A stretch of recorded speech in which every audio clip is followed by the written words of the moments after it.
Hello friends, कैसे हैं आप लोग। उम्मीद करते हैं साथियों आप लोग अच्छे होंगे। दोस्तों यहाँ पे जिन भी अभ्यर्थियों का लेवल 6 के अंदर शॉर्टलिस्टेड किया गया है अथवा लेवल 5 के अंदर शॉर्टलिस्टेड किया जाएगा, उनको यहाँ पे डॉक्यूमेंट वेरिफिकेशन के समय एक घोषणा पत्र देना होगा।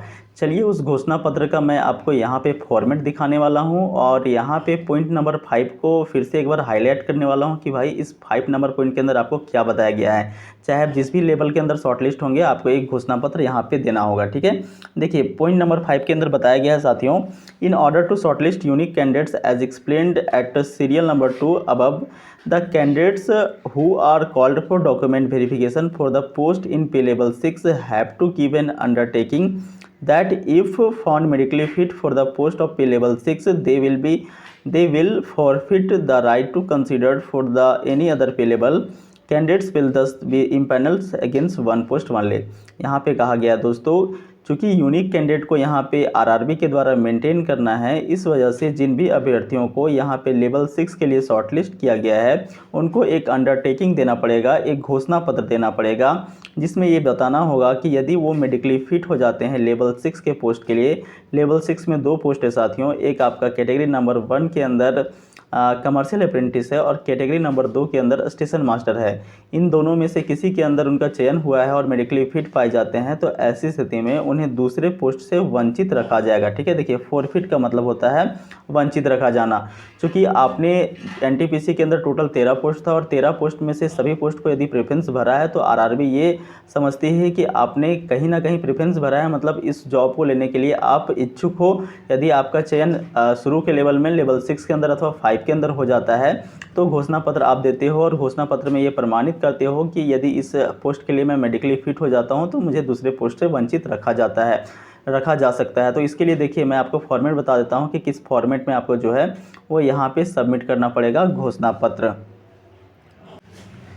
साथियों आप स्क्रीन के ऊपर देख पा रहे होंगे एक घोषणा पत्र है, खास करके लेवल 6 अथवा कोई भी लेवल में आपका चयन होता है तो इस टाइप से आपको घोषणा पत्र बना करके देना होगा। देखिए रेलवे रिक्रूटमेंट बोर्ड चेन्नई, यहाँ पे चेन्नई की जगह पे आप जिस भी बोर्ड से बिलोंग करते हो उस बोर्ड का आपने नाम आपको लिख देना है।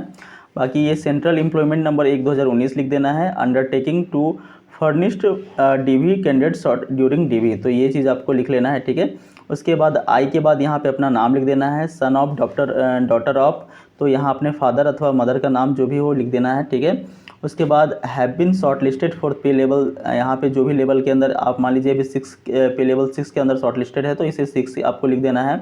ठीक है, उसके बाद CN number 1/2019 NTPC graduate and undergraduate post and attended DV on, यहाँ पे अटेंड डीवी ऑन, उसके बाद यहाँ पे डेट डाल देना है दोस्तों। उसके बाद I hereby declare that I forfeit, मैं यहाँ पे डिक्लेयर करता हूँ, घोषित करता हूँ कि I forfeit the right to consider for the post in any other pay levels if I am found medically fit for the post in pay level 6, जो भी पे लेवल होगा। I also declare that I will not have been any claim whatsoever in future. बोला गया दोस्तों कि यदि हम level 6 के अंदर मेडिकली फिट हो जाते हैं तो ऐसी स्थिति में हमें दूसरे पोस्ट से वंचित रखा जा सकता है और इसके लिए मैं भविष्य में फिर से रेलवे के ऊपर कोई क्लेम नहीं कर सकता हूँ। ठीक है, यहाँ पे signature of the candidate name लिख देना है, रोल नंबर लिख देना है, जो भी बोर्ड होगा यहाँ पे दोस्तों बोर्ड का नाम लिख देना है। ठीक है, यहाँ पे अपना डेट डाल देना है। तो इस फॉर्मेट के अंदर आपको जो है वो अंडरटेकिंग देना है और ये अंडरटेकिंग फर्दर आपको लेवल 5 में भी लगने वाला है, जिन कैंडिडेट का लेवल 5 में चयन होगा, अथवा लेवल 4 एवं 3 में भी लगने वाला है। 2 का तो खैर कोई सवाल ही नहीं उठता दोस्तों, 2 के अंदर जाओगे तो वो सबसे लोएस्ट लेवल का जॉब है तो वहाँ पे कोई भी अंडरटेकिंग देने की आवश्यकता नहीं पड़ेगी। तो एक महत्वपूर्ण जानकारी थी दोस्तों। बाकी कोई एनटीपीसी की रिगार्डिंग लेवल 5 के रिजल्ट के रिगार्डिंग कोई अपडेट आती है तो मैं आपको सूचित कर दूंगा। मिलते हैं साथियों अगले वीडियो में, तब तक के लिए नमस्कार।